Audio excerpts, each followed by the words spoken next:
This is Hospitality 1-to-1, conversations on the industry. Here's your host, Chris Bennis.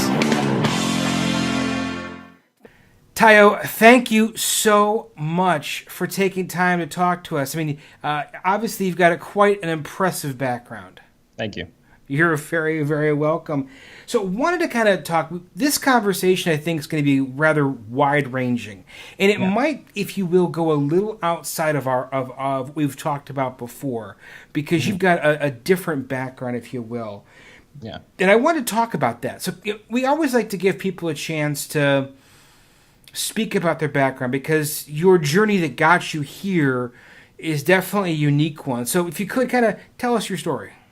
Absolutely. So first of all, thank you so much for having me. It's a true honor.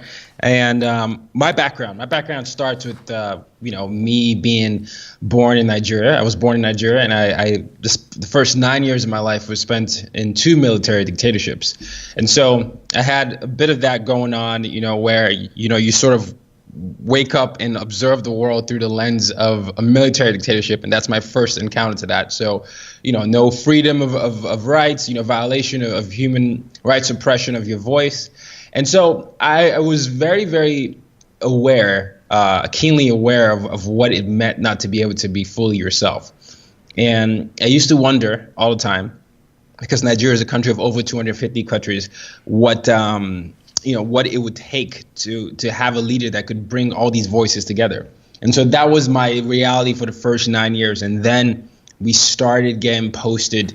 My dad's job as a diplomat we started getting him posted to different parts of the world. And then I became this kid who was someone who lived in 5 countries and 4 continents by the time I was 18. And I remember distinctly my first encounter with differences was when I was this skinny Nigerian kid I was 10 years old, skinny Nigerian kid with a thick Nigerian accent in a French-speaking country in an American international school going through puberty. And I remember wondering what, a guy that just came from military dictatorship and we transitioned to civilian government, what it would take for me now to figure out how to exist among this environment. And that sort of became my reality. And gradually I started to, adapt and become comfortable with my identity regardless of where I moved.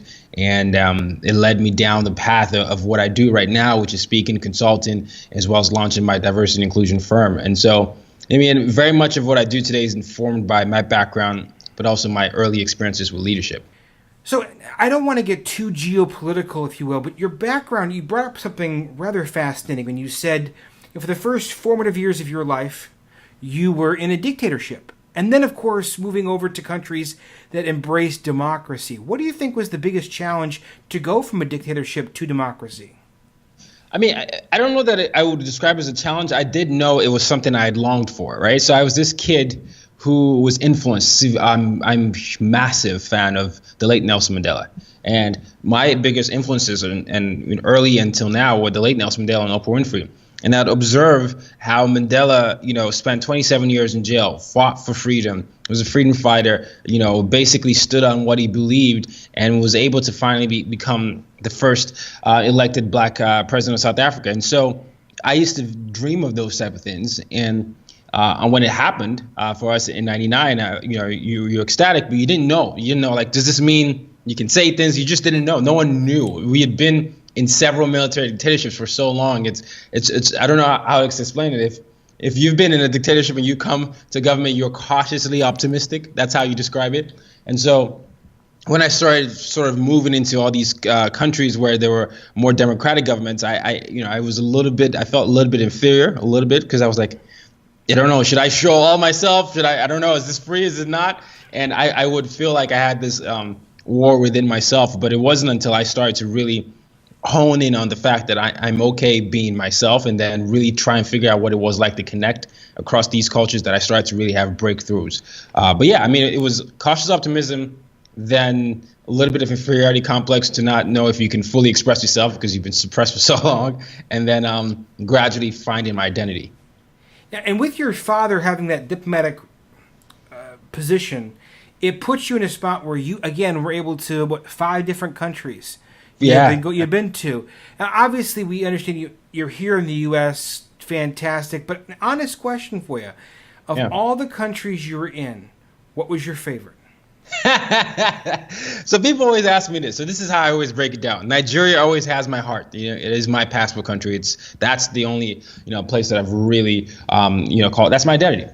Burkina Faso is where I basically decided who I was going to be, and then United States, the land of opportunity for me to be able to express all my views. I'll get there. Sweden was where my brother was born, and Vietnam opened my mind to the world. A lot of us feel like, a lot of us have some sense that we live in a big world, but not until you really experience a lot of differences would you be able to understand that. And I remember in Vietnam, my brother and my family would walk down the street, my brothers and I, and people would follow us because we were black. We were the only black ones within a mile, and it wasn't a racism thing. It was they hadn't seen black people, and they wanted to to touch our skin or take pictures and say Will Smith, Denzel, anything they see. So that to me gave me a perspective about just how the world can be if we don't really acknowledge what's around us. So they all played a significant role in my life. My favorite city in the world is New York City, but I can't really pick a favorite country because they all played a big role into who I am today. Good. Speaking of diplomatic, very diplomatic answer. Very diplomatic answer. Hey, I learned from my dad. Hey, you learned well. So, you talk a lot about cross-cultural communication, okay? And I want to delve into this, but from a 50,000-foot overview, what is the biggest challenge? Because by default, you'd think there'd be an easy process, but obviously it is difficult to communicate across geopolitical, across cultural boundaries, across, international boundaries. What is what's the biggest challenge? Why is it so tough? To me, the biggest challenge is that people haven't been able to understand the differences around them and find the commonalities that exist within them. I think a lot of times when people see something that's different or they hear something that's different, they immediately have their guards up and they're not really interested in getting to know more about that. But what I like to challenge people to do is to find the commonalities that exist within them. At the very baseline, everybody is human, right? On that's something you can at least connect on. You do breathe. So we have to get to this point where when someone is different from us or someone challenges our view, it's not an indictment on the person. It's another way to see something. Your goal is to ultimately raise revenue for the company, but if you want to raise revenue for the company, you have to make sure your employees are productive and they feel like they have a home there. And so how do you do that? And that means understanding what makes this person feel at home and what makes that person feel at home. So if we can learn how to not be intimidated by differences, but rather more inviting of them, and understanding that it's not a indictment of who you are, I think we'll get better at addressing all those challenges. So most people would be lucky enough if they got to do one TED Talk. That's great. 2 TED Talks, well, that's pretty impressive. And 3 TED Talks, that's some serious swagger going on now. Now we got something to talk about, and that's exactly what you've done. 3 TED Talks. So first and foremost, put yourself back to the first TED Talk. Tell me, how did you feel doing that? Well, first of all, yes, I definitely felt nervous, but I don't want to paint the picture that was an easy journey, because the journey to me even getting there was one that could be described as unpredictable and possibly treacherous. I came to the United States when I was 17, graduated when I was 21, very gung-ho, like I'm going to change the world. I'm going to basically be a United Nations ambassador, and I have all these real world experience that not many 21-year-olds have had. And I had that sensibility as I was applying to jobs when I was graduating. And the world didn't agree with me. I applied to over 85 jobs. They all said no. And I was freaking out because, they were saying no for various reasons. Say you don't have enough experience. You're not a citizen. We don't sponsor visas. And I was freaking out. I mean, I have limited time to stay in the country. I've got to find a job. That's the only way I can be here legally. And so I reached out to people that had hired me before for internships. And I basically said, hey, could you be willing to extend your offer into like a employment opportunity and sponsor a visa? Eventually, one of them said yes. And luckily, I entered the lottery system for the H-1B visa. It's a lottery system. And fortunately, against the odds, I was one of the people picked. But the kicker here was it wasn't what I wanted to do. I never thought about this. Like, but now I initially went there for social media, and now they told me that I was a salesman, and I was there to make $10,000 a month. That was my quota. And I basically resigned and gave up on what it was that I did, because I thought in my mind I had done everything I said I was going to do. I had applied, I'd done the right things, I'd worked hard, but they all said no. And I continued to think this way and live in this sleepy haze until August 22, 2012. I was driving to work in my burgundy Toyota Camry when I stepped on the accelerator pedal because we were merged into the highway. And I was driving in my lane when the neighboring car all of a sudden loses control and my lane gets cut into half because the tires were squealing. And I moved out of the way so I wouldn't get hit, but in the process I smashed into the left guardrail, poof, and the right guardrail, poof. I hit one car, poof, two cars, poof, back to the left guardrail. And at this moment, I'm 22 years old, the car is perpendicular to the bridge. It's about to flip over, and there's only one thought that comes to my mind in this moment as you're facing your mortality, and it's, have you done everything you said you were going to do? Here I was facing near death, and I hadn't done anything I said I was going to do it. The 10-year-old kid said it was going to do. And so my instincts kicked in, slammed my brakes, and I somehow managed to get out of that car unscathed. My car was totaled, 2 cars were hit, there was debris everywhere. If you're standing in front of me in the highway, you'd have seen a car zoom past me. But I took that moment as a sign. I took that moment as an opportunity for me to really wake out of that sleepy haze I put myself in.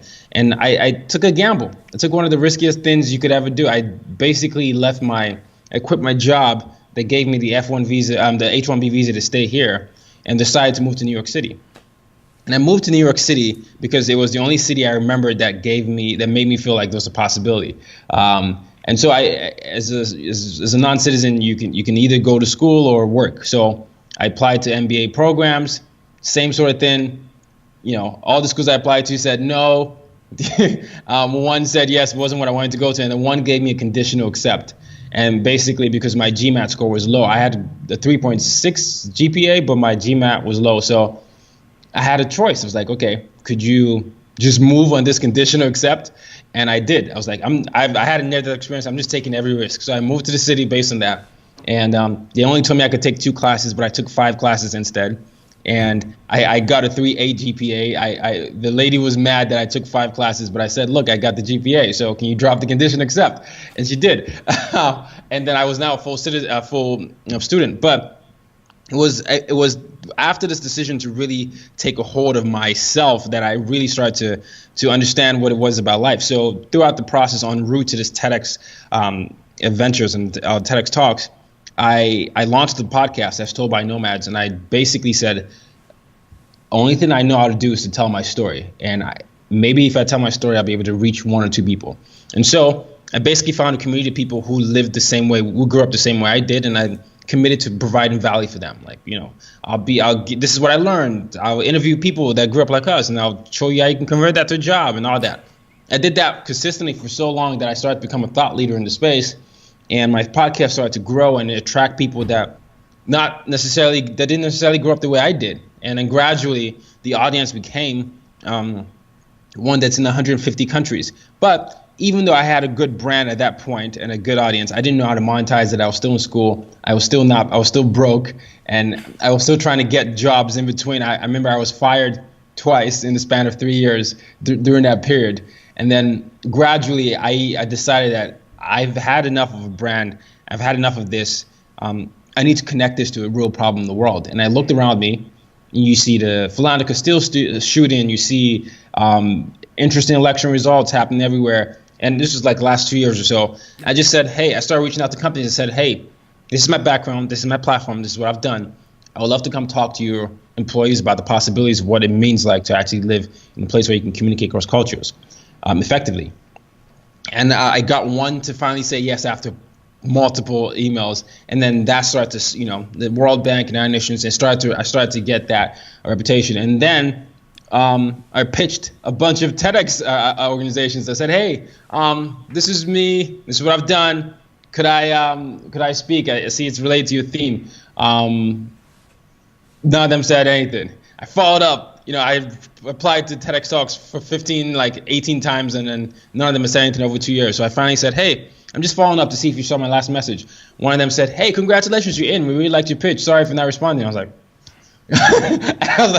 and then 2 days later, another said, hey, congratulations, like your pitch. It was the same freaking pitch. And I was like, oh my goodness, I can't say the same thing twice. So I had to come up with another idea for that. Yeah, I had to come up with a whole different one. And then the third one reached out to me. This was an internal one. L'Oreal, the makeup company, said, hey, we heard about you. We are doing an internal TEDx talk. This is very different. It's not public. But you are highly recommended. Would you be willing to speak? And I was like, sure.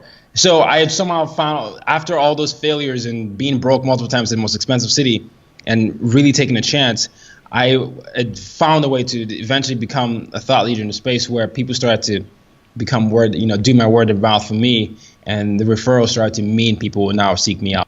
You brought up a comment offline. We had talked earlier today about. You said something to me in one of your previous comments that said, I had to pause between my dreams. Mm-hmm. And that struck me, because I think that's an important takeaway here. You didn't say I had to give up on my dreams. I just had to pause it. And I think that's important for people to really take away from. Everyone has a dream. And it might not go the way that you necessarily plan to get there, but it doesn't mean that your dream is gone. It just means that it might be paused at that moment. But just like when you pause a DVD or a song on the radio, on the Spotify or one of those things, it's just paused. You're going to play it again. You're going to pick up again. So I think it's a great takeaway. No, thank you. Yeah, I mean, and it's always easier to connect the dots when you look back. But I think a lot of us, we go to jobs we don't necessarily like. We live lives that we don't necessarily imagine for ourselves, and we just resign to the notion that the fact that there's no other choice. And why my mission statement is use your difference to make a difference is I try to remind people of what their self-worth is and say, what is different about you and how can you make an impact of that? And also, how can you celebrate people that are different from you? And so that's ultimately what I try to do. And when I'm saying that I want to build 3 billion global leaders, it starts with yourself, and it starts with your drive to want to understand people that are different from you. And if you don't know how to do that in today's world with globalization and digital media, it's going to be a continuous challenge because you're going to create false realities for yourself. And I don't want you to be in your deathbed saying, I wish I did that, and you didn't do that. Now, the 3 TED Talks are great. But see, these are just the beginning. You've spoken at a wide number of events all over, okay? Different crowds, different sizes, different venues, of course. Is there one or two that really stands out where you sit back and go, okay, that was cool. I like that. That was fun. Oh, man. One comes to mind, to be honest, Chris. And this was like a talk for New England middle schools across. It was a conference for 50 middle school students, and this was right around the time of the election, the inauguration, and the Women's March. And I remember right before me and my business partner went up there was a 12-year-old girl, we still keep in contact, who reached out to me, and she goes something like, it's a very long letter, so I'm paraphrasing. Dear Mr. Rockson, you don't know me, but I do know you, and I followed your work. And I want to tell you that, just like you've always felt like you're different and you connected across different, that you couldn't find your identity initially, that is me right now. I am, I'm a Cuban and Argentinian. She mixed something, mixed a couple of Latin American countries. I want to mix them up. And I don't look like a Latino. I don't look like a Latina. So a lot of times, I have that identity crisis within me, just like you did yourself. And looking at the time and seeing a president that I feel like doesn't listen to us, me as a woman, and looking at what happened with the shootings last year, it has me worried about the world. And I just want you to know that many times I felt unheard, because even in my school, there's no hero that looks like me. But listening to your podcast and reading your articles and listening to understanding how Oprah and Nelson Mandela played a big role in your life. I want you to know that you played the same big role in my life, and I can't wait to meet you at the speech. And so, bawling, like I was crying, right? Basically, I can't believe a 12-year-old is reading my, and I can't believe that she's this impacted by that. And I was like, oh my gosh. And so I went to the speech, did it, and it was so amazing because there were a bunch of people that stayed, these are 12, 13-year-old kids that stayed after. And my partner, my business partner is Latina. I'm Nigerian, and I sort of straddle African American, Nigerian, all these things. And people that came out to us were like, "Thank you for saying something," or "Thank you for being there. I can see myself in you." And the same thing with my business partner. And that to me struck me so much because it really talked about the importance of representation and storytelling that we need to put emphasis on. And that starts from a very young age. And so that always holds a special moment for me because now she's someone that I obviously mentor from afar, keep in touch with, make sure that she's following her dreams, and she's super eager. Like, she's involved in all these activities that she wants to travel more. She wants to be someone that helps out with diversity and inclusion. And imagine if we could create a bunch of other people around her age doing the same thing. And so that to me is when I felt like I really made an impact. So yeah, that's my favorite. Wow. So, thank you. You're welcome. So, you talked about obviously the podcast as told by nomads. Yes. What was we kind of talked about why you started the podcast, but what made you decide to use a podcast as a medium to reach people?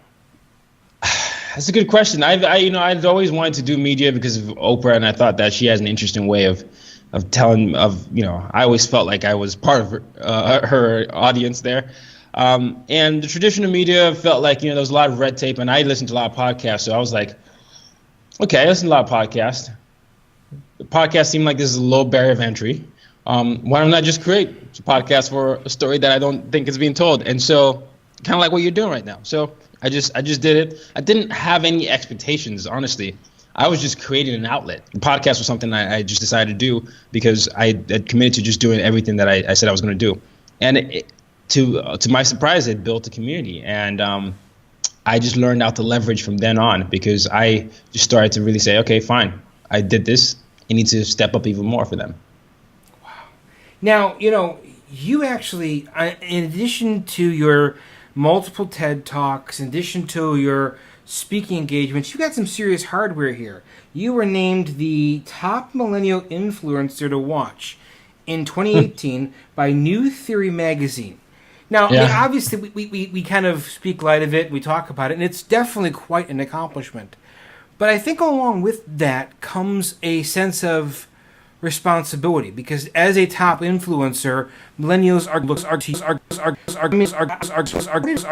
have for fellow millennials, especially when it comes to communicating and personal growth. Yeah. I mean, it was.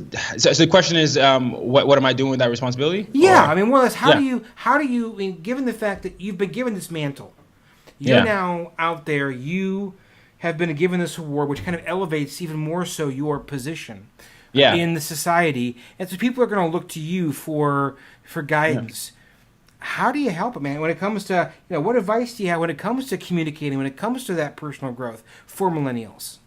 Absolutely. So thank you for that. And number one advice, and the way I embrace the responsibility because it's what I've asked for and what I put myself out there to do, but it starts with authenticity. I think we need to, what I try to inspire in everyone is to do a deep sense of self-awareness and embrace emotional intelligence, right? So these two things are so important in learning how to communicate, period, whether it's with your family, whether it's with another culture.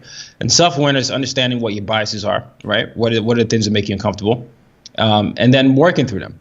Self-awareness, understanding what your strengths are and what your weaknesses are, and then making sure that you engineer your environment so that you work on those strengths.